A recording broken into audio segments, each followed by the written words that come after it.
Concise, comprehensive and to the point. It was one of the best speeches of Imran Khan.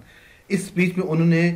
बहुत कम time में बहुत कम अल्फाज में बहुत सारे पॉइंट्स को कवर किया. आज मैं बताऊंगा कि कौन से पॉइंट्स थे वो जिनको जो मेनली उन्होंने कवर किया और दुनिया को 15 मिनट के अंदर जो मैसेज देना चाहिए था वो दे दिया इस प्लेटफॉर्म के थ्रू. नंबर 1 तो उन्होंने अफगान की सिचुएशन को बयान किया, अफगानिस्तान की सिचुएशन को, और दुनिया को कहा कि हमें इनकी मदद करना चाहिए और बताया कि हम पहले ही बहुत लेट हो चुके हैं. जिसकी वजह उन्होंने ये बताई कि विंटर्स वहां पे आ चुका है और अफगान विंटर्स के बारे में शायद दुनिया को नहीं पता कि वहां पे वो कितना सख्त होता है और कितने ज्यादा मसले मसाइल वहां पे पैदा हो जाते हैं. सेकंड नंबर पे उन्होंने बात की कि अगर हम पैसा नहीं देंगे उनको तो फिर वहां की गवर्नमेंट वर्क कैसे करेगी, अस्पतालों को पैसे किस तरह मिलेंगे, ब्यूरोक्रेसी को पैसे किस तरह मिलेंगे और वहां पे निजाम कैसे चलेगा. तो उसके साथ साथ उन्होंने अपनी बात को सपोर्ट करने के लिए तीसरा पॉइंट ये दिया कि हमें डीहाइफिनेशन की तरफ जाना चाहिए. डीहाइफिनेशन मींस कि जो डिमांडें हम तालिबान से कर रहे हैं उसको एक अलग तरीके से देखें और ह्यूमैनिटेरियन एड को एक अलग नजरिए से देखें, एक अलग एंगल से देखें, तब जाके ये मसला जो है ये सॉल्व होगा. और उन्होंने साथ साथ ये भी बता दिया कि अफगानिस्तान के जो वफद है उन्होंने ये बिल्कुल नहीं कहा कि हम ये डिमांड्स को पूरा नहीं करेंगे, हम ये डिमांड्स पूरे करेंगे लेकिन अपने कल्चरल वैल्यूज को सामने रखते हुए एक प्लान बनाएंगे. ये इमरान खान साहब ने दुनिया को बताया कि अफगानी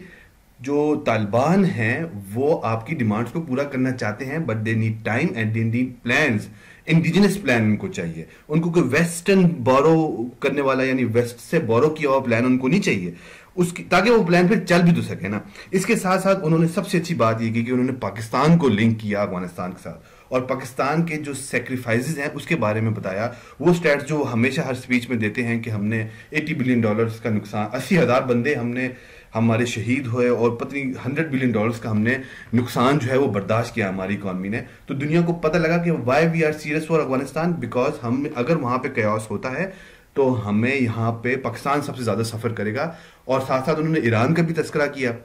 और फिर उन्होंने अगले पॉइंट में यूरोप को भी बताया कि अगर यहाँ पे मसला हुआ तो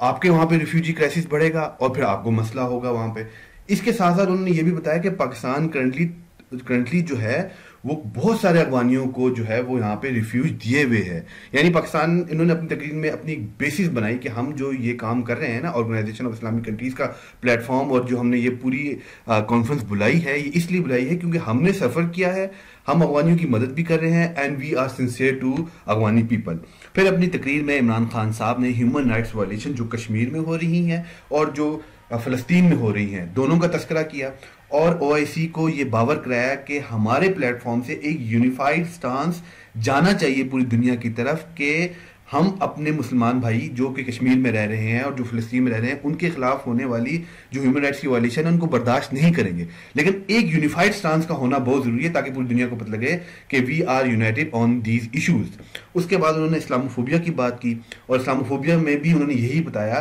कि वेस्ट को हमें समझाने की जरूरत है क्योंकि उनका वो कॉन्सेप्ट नहीं है उस तरह का, क्योंकि वो जो है वो हर चीज को बहुत लाइट लेते हैं ना, खासतौर पर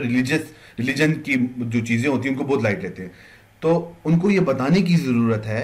कि हम लोग जब आप गुस्ताखी, आपका कोई बंदा वहां पे गुस्ताखी करता है और वहां पे कोई कानून इस तरह का नहीं है या कोई ऐसा एक तरीकाकार नहीं है कि